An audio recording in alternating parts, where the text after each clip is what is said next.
जय हिंद मेरे प्यारे students, welcome to Ganga classes. तो स्टूडेंट्स, आज हम बात करने वाले सौर मंडल के बारे में। और सौर मंडल में हम लोग देखेंगे सूर्य में, और सूर्य के साथ साथ 8 ग्रह के बारे में देखेंगे। कौन कौन से 8 ग्रह हैं सर? बुध, शुक्र, पृथ्वी, मंगल, बृहस्पति, शनि, अरुण, वरुण। 8 ग्रह हैं। 8 ग्रह में जो है बुध, शुक्र, पृथ्वी, मंगल, ये 4 जो है, इस 4 ग्रह को हम लोग बोलते हैं बाह्य ग्रह। कौन सा बोलते हैं? सॉरी, आंतरिक ग्रह कहते हैं। और ये 4 को हम लोग क्या बोलते हैं? बाह्य ग्रह। इसको क्या बोलते हैं? Inner planet. ये क्या है? Outer planet. Sir, inner planet जो बना रहता है ना, इनर प्लैनेट, ये चट्टान का बना हुआ रहता है। यानी कि बुध, शुक्र, पृथ्वी, मंगल, ये सब चट्टान का बना हुआ रहता है। और आउटर प्लैनेट में कौन सा? बृहस्पति, शनि, अरुण, वरुण, ये सब गैसियस गोला है, मतलब गैस से बना हुआ है। अच्छा, एक और बात हम लोग यहाँ पर सीख लेते हैं कि सर इनर प्लैनेट और आउटर प्लैनेट, इसको क्या बोलें? आंतरिक ग्रह। इसको बाह्य ग्रह बोलेंगे। सर, आंतरिक ग्रह और बाह्य ग्रह के बीच में छोटे छोटे बहुत सारे बड़े, छोटे या बड़े चट्टान क्या करते हैं ना, घूमते हुए रहते हैं। इसको बोलते हैं क्षुद्र ग्रह। क्या बोलते हैं? क्षुद्र ग्रह। आंतरिक ग्रह और बाह्य ग्रह के बीच में कौन से आते हैं? क्षुद्र ग्रह आते हैं। क्षुद्र ग्रह ये भी पूछा जाता है सर किसके बीच में होता है? तो मंगल और बृहस्पति के बीच में। बहुत इंपॉर्टेंट क्वेश्चन है। मंगल और बृहस्पति के बीच में क्षुद्र ग्रह क्या करते हैं? सूर्य के परिक्रमा करते हैं। इसके बाद हम लोग देखते हैं सूर्य के बारे में। सूर्य क्या है सर? तो सूर्य के बारे में हम लोग देखेंगे कि पूरे पृथ्वी के सर्वाधिक निकटतम तारा है, मतलब सबसे निकटतम तारा क्या है? सूर्य है। और सूर्य में क्या क्या होता है सर? तो सूर्य ना एक गैसीय गोला है, मतलब गैस से ही बना हुआ है। सूर्य कैसे बना हुआ है? गैस से बना हुआ है। तो कौन कौन से गैस है सर? तो गैस में सबसे पहले एक हाइड्रोजन आता है, फिर हीलियम आता है, और अन्य तत्व भी है। हाइड्रोजन जो है 71% है, और हीलियम जो है 26.5% है, और अन्य तत्व 2.5% है। और ये भी आप जान लो, छोटी छोटी बात है, सूर्य को पृथ्वी तक पहुंचने में कितने समय लगता है? सूर्य के प्रकाश जो है पृथ्वी तक पहुंचने में कितने समय लगता है? तो 8 मिनट 16 सेकंड। ये बहुत इंपॉर्टेंट क्वेश्चन से छोटे बच्चे और कहीं भी एग्जामिनेशन में पूछ ले जाते हैं। और दूसरा, जब सूर्य में जो काले कली दिखाई देते हैं ना, सूर्य में काला दिखाई देता है, तो सर किसके कारण से दिखाई देता है? तो वहाँ से ना सूर्य में प्रकाश को उत्सर्जित करने में असमर्थ है। इसी कारण से सूर्य जो है काले धब्बे के रूप में दिखाई देता है कहीं कहीं। तो ये बोल रहा है कि सूर्य में काला धब्बा वे स्थान है जो सब मतलब प्रकाश उत्सर्जित करने में असमर्थ हैं। और हम लोग सूर्य के बारे में 2-4 पॉइंट्स देखेंगे जो बहुत ही इंपॉर्टेंट होगा। कौन कौन सा पॉइंट सर? सबसे पहले देखते हैं, ये हमारे सूर्य है, और सूर्य के बीच भाग को कोर कहा जाता है। क्या कहा जाता है? कोर। सूर्य के बीच भाग को क्या कहते हैं? कोर कहते हैं। कोर में बहुत ज़्यादा टेम्परेचर रहता है, बहुत ही ज़्यादा। कितना सर? लगभग 15 मिलियन डिग्री सेंटीग्रेड रहता है सूर्य के कोर में तापमान। 15 मिलियन कहने का मतलब है 1.5 × 10⁻7 डिग्री सेंटीग्रेड, इतना रहता है। अच्छा सर, ये तो कोर की बात रहा, अंदर की बात रहा। जो बाहर में क्या है सर? इसको बाहर सतह है, तो बाहरी सतह का जो टेम्परेचर रहता है, तापमान रहता है, लगभग 6000 डिग्री सेंटीग्रेड रहता है। तो ये भी हम लोग देखें। और कुछ हम लोग करंट अफेयर से बात कर लें जो एग्जामिनेशन में बार बार पूछ लिए जाते हैं। कौन कौन से बात सर? ये बात है कि इसरो द्वारा ये सूर्य के अध्ययन के लिए, इसरो द्वारा सूर्य के अध्ययन के लिए आदित्य L1 को भेजा गया। सूर्य के अध्ययन के लिए इसरो द्वारा आदित्य L1 को भेजा गया। सर L1 क्या है? L1 क्या है कि सपोज कि ये हमारा सूर्य है, तो सूर्य के 4 भागों में बांटा गया है। इसको बोला गया L1 पॉइंट, ये L2 पॉइंट, ये L3 पॉइंट, ये हो गया L4 पॉइंट, ये हो गया L5 पॉइंट।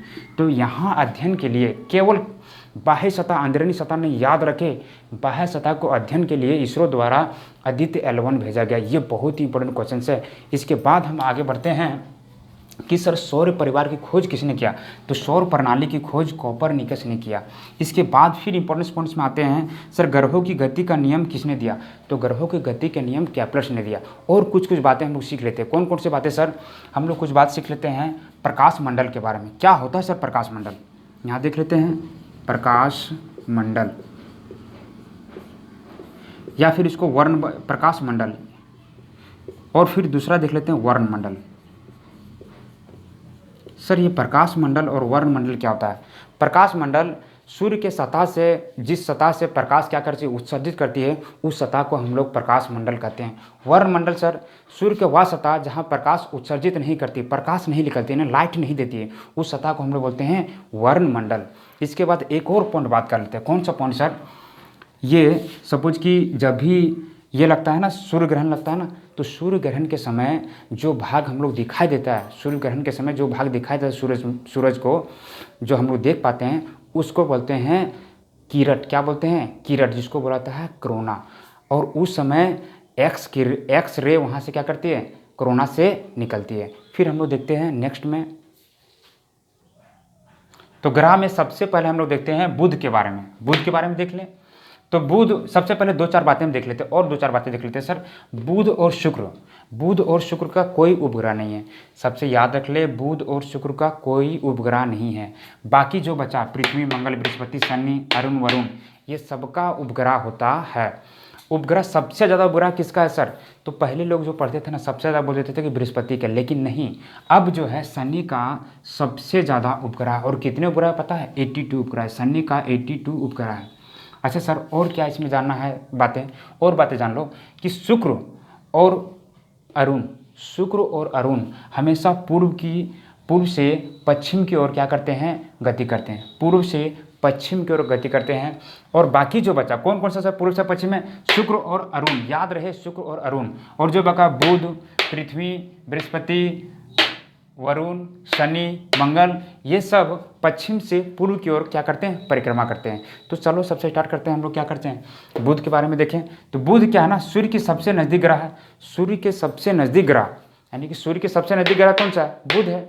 अच्छा सर, इसके बाद इसका एक पॉइंट है कि सबसे छोटा ग्रह, ये सबसे छोटा है, पूरा सौर मंडल का सबसे छोटा ग्रह। और इसमें सर इसके कोई उपग्रह नहीं है। और इसमें क्या देखना सर, यहाँ दिन में अति गर्म होता है, यहाँ दिन बहुत ज़्यादा गर्म होता है और रात बहुत ठंडी होती है। सर दिन में अति गर्म होता है, लगभग कितना डिग्री सेंटीग्रेड होगा?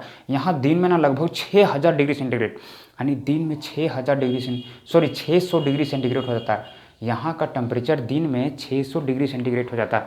और रात में यहाँ का तापमान बर्फीला हो जाता है, यानी कि इसका टेम्परेचर कितना चल जाता है पता है? -173, लगभग 173 डिग्री चल जाता है। -173, 173 डिग्री सेंटीग्रेड क्या होता है यहाँ पर? रात में ये टेम्परेचर गिर जाता है।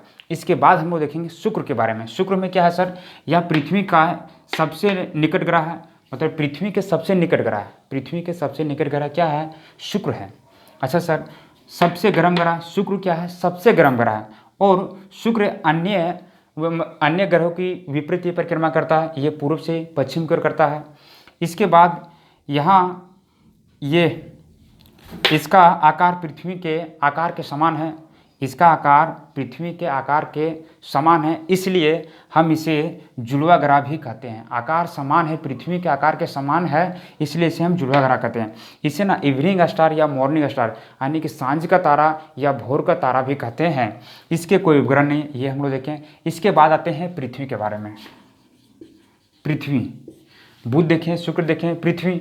सर पृथ्वी का आकार में 5वां ग्रह है, मतलब आकार में 5वें नंबर पे आता है कौन? पृथ्वी आता है। इसके बाद इसका एकमात्र ग्रह जहाँ जीवन है, मतलब यहाँ जीवन है, पृथ्वी में क्या है? जीवन है। इतने ग्रह देखें, 8 ग्रह में से एक ही पृथ्वी जो है जहाँ जीवन है। इसके बाद यहाँ अपने अक्ष पर यह अपने अक्ष पर 27 डिग्री झुकी रहती है।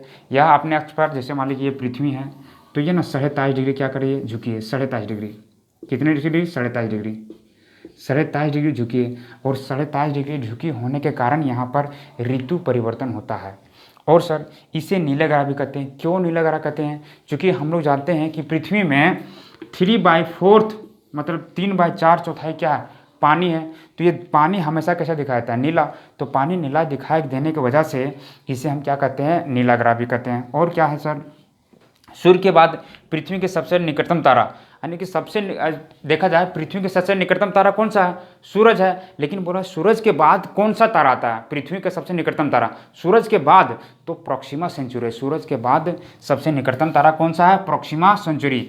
चंद्रमा इसके उपग्रह है। फिर हम लोग देखेंगे क्या चीज़? मंगल बृहस्पति के बारे में। तो अब हम लोग देखते हैं मंगल के बारे में। क्या देखेंगे? मंगल के बारे में। अब मंगल की भी 2-4 बात है जो आपको जानना बहुत ज़रूरी है। कौन कौन से बातें हैं सर? इसे लाल ग्रह कहते हैं। मंगल को कौन सा ग्रह कहते हैं? लाल ग्रह कहते हैं। क्यों कहते हैं लाल ग्रह सर?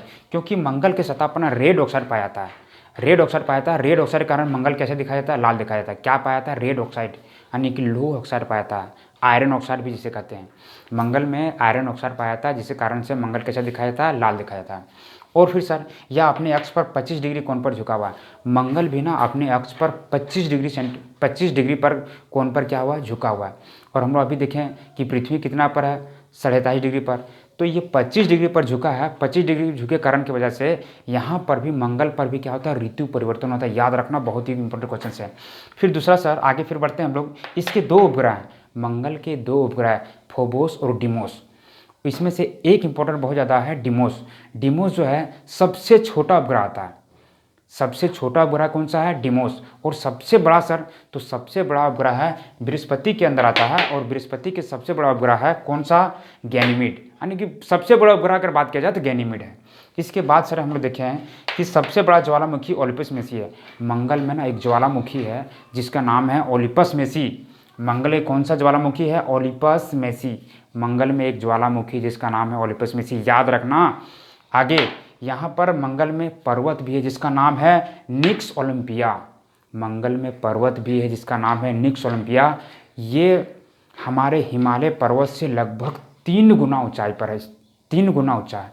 ठीक है, फिर आगे हम लोग देखते हैं बृहस्पति के बारे में। सौर मंडल का सबसे बड़ा ग्रह है बृहस्पति। सौर मंडल का सबसे बड़ा ग्रह है सर सौर मंडल। ये बृहस्पति के बाद कौन आता है? बृहस्पति के बाद आता है शनि। तो सबसे बड़ा कौन हो गया? बृहस्पति। इसके बाद यह गैसों से बना रहता है। हम लोग देखें ना, जो आउटर प्लैनेट है, जो बाह्य ग्रह है, बृहस्पति, शनि, अरुण, वरुण, यह क्या है? गैसों से बना हुआ है। लेकिन इसमें एक खासियत है कि सर यह गैसों से तो बना हुआ है, लेकिन जिसके उपग्रह हैं, जो बृहस्पति के उपग्रह है, ये ठोस से बना हुआ है। याद रखना इस बात को। फिर आगे, इस ग्रह की रोटेशन स्पीड सबसे ज़्यादा है, लेकिन फिर भी इसमें सूर्य की परिक्रमा करने के लिए इसको 12 वर्ष लग जाते हैं। और सर देखो, मंगल और बृहस्पति के बीच में क्या है? क्षुद्र ग्रह है। तो क्षुद्र ग्रह, बहुत ज़्यादा क्षुद्र ग्रह है, लेकिन अब तक का ज्ञात क्षुद्र ग्रह जो है उसका नाम है साइरस। क्या नाम है? साइरस। ठीक है, आगे देखते हैं फिर शनि के बारे में। शनि में हम लोग क्या देखते हैं? यह आकार में दूसरा सबसे बड़ा ग्रह। हम लोग देखें, आकार में सबसे बड़ा ग्रह बृहस्पति, दूसरा शनि। याद रखना, इस क्वेश्चन बार बार पूछता आप जब भी कोई भी कंपटीशन पर बैठते हैं। तो इसके चारों ओर प्रकाश की कुंडली है जिसे वलय कहा जाता है। इसके चारों ओर ना वलय हो, मतलब कुंडली मिलता है, वलय मिलता है। इसके वलय की संख्या 7 है, टोटल 7 वलय है। सर अच्छा ये बताइए आप, क्या केवल शनि में ही वलय है? नहीं, शनि के साथ साथ में अरुण में भी वलय है। आगे हम लोग चर्चा करेंगे। इसमें अरुण में जो वलयों की संख्या 9 है, लेकिन शनि में वलयों की संख्या क्या है? 7 है। अच्छा, शनि जो है, शनि का सबसे बड़ा उपग्रह क्या है? टाइटन। ये भी बहुत इंपॉर्टेंट क्वेश्चन है। शनि का सबसे बड़ा उपग्रह क्या है? टाइटन। अच्छा, इस ग्रह का घनत्व तो पानी से कम है। इस ग्रह का घनत्व तो पानी से कम, यानी कि पानी से कम है। अगर शनि को ना, अगर पानी में डाल दिया जाए, शनि को अगर हम पानी में डाल दिया जाए, अगर पानी में अगर शनि को डाल दिया जाए तो शनि ना तैरने लगेगा। क्यों सर? क्योंकि इसका घनत्व जो है पानी से भी कम है। तो हम लोग आप देखते हैं वरुण के बारे में। हम लोगों ने देख चुका था कहाँ तक? ये शनि तक देख चुके थे। अब बात करेंगे वरुण के बारे में। वरुण में क्या क्या इंपॉर्टेंस बात है सर? यह सौर मंडल का तीसरा सबसे बड़ा ग्रह है। मतलब सौर मंडल का तीसरा सबसे बड़ा ग्रह है। सबसे बड़ा हमको देखिए कौन सा? बृहस्पति, देन शनि, देन क्या? वरुण, फिर क्या है? वरुण, और 5वीं है कौन सा? पृथ्वी है। 5वीं पृथ्वी है। पहला बृहस्पति, शनि, अरुण, वरुण, देन 5वीं है पृथ्वी। तो ये बता रहा है कि यह सौर मंडल का तीसरा सबसे बड़ा ग्रह है। इसका परिक्रमण काल शुक्र की भांति पूर्व से पश्चिम और सूर्योदय पश्चिम, अस्त पूर्व होने का मतलब हुआ कि सूर्योदय जो होता है पश्चिम की ओर होता है और सूर्यास्त जो होता है पूर्व की होता है। अच्छा सर, इसका अगला पॉइंट है, इसे लेटा हुआ ग्रह कहते हैं। इसे लेटा हुआ ग्रह क्यों कहते हैं पता है? ये सूरज की तरफ ना मतलब झुका हुआ है, झुके होने के कारण इसे लेटा हुआ ग्रह भी कहते हैं। याद रखना, अरुण को लेटा हुआ ग्रह भी कहा जाता है। इसके उपग्रह हैं, कौन सा उपग्रह सर? टाइटेनिया इसके उपग्रह। ये बहुत ही इंपॉर्टेंट है, टाइटेनिया इसके उपग्रह है। और इसकी खोज किसने किया था सर? इसे खोज विलियम हर्शले ने किया था। विलियम हर्शले ने किया था। अच्छा सर, इसका कुछ ट्रिक देख लेते हैं। सर वरुण और अरुण, तो अरुण हंसले वरुण गाले। अरुण हंसले यानी कि अरुण की खोज हर्षले ने किया था और वरुण की खोज गाले ने किया था, ऐसे हम याद कर सकते हैं। अरुण हंसले, वरुण गाले। तो ठीक है, इसके बाद नेक्स्ट आते हैं वरुण के बारे में। वरुण में हम लोग क्या देखते हैं सर, इसकी खोज गाले ने किया था, याद रखो अरुण हंसले वरुण गाले। तो वरुण क्या हो गया, गाले ने किया था। ये सूर्य से सबसे दूर की ग्रह है, मतलब सबसे सूर्य से सबसे दूर की ओर है, कौन सा, वरुण। इसके बाद यह हरे रंग की है। सर ये हरे रंग की क्यों है पता है, यहाँ पर ना मीथेन की बहुत ज़्यादा अधिकता है, इसके चारों ओर, वरुण के चारों ओर मीथेन की अधिकता के कारण से यह कैसे दिखाई देता है, हरे रंग की दिखाई देता है। इसके उपग्रह का नाम है टिट्रोन। किसका सर, वरुण के उपग्रह का नाम है टिट्रोन। और एक देख लेते हैं, कुछ इंपॉर्टेंट पॉइंट्स में देख लेते हैं कि हम लोग देखे थे पृथ्वी का ये जो है इसको बोलते हैं विषुवतीय व्यास और इसको बोलते हैं ध्रुवीय व्यास। तो पृथ्वी का विषुवतीय व्यास जो है ये 12,756 किलोमीटर है। कितना है, 12,756 किलोमीटर। और सर ध्रुवीय व्यास जो है ये है 12,714 किलोमीटर है। तो देख लो सबसे ज़्यादा कौन है सर, विषुवतीय व्यास है। तो विषुवतीय व्यास है, इसको हम छापने में थोड़ा सा मिस्टेक कर दिए, देख लेते हैं थोड़ा सा विषुवतीय। तो ये विषुवतीय व्यास ना ज़्यादा होने के कारण, विषुवतीय व्यास कितना है सर, ये 12,756 किलोमीटर है। और ध्रुवीय व्यास उससे कम है, कितना है, 12,714 किलोमीटर है। देखो ये 56 किलोमीटर है, जिसके कारण से ये क्या करता है, चपटा दिखाई देता है। 14 किलोमीटर इसलिए क्या करता है, चपटा। और ये 56 किलोमीटर इसलिए क्या करो, थोड़ा सा ये बड़ा दिखाई दे रहा है।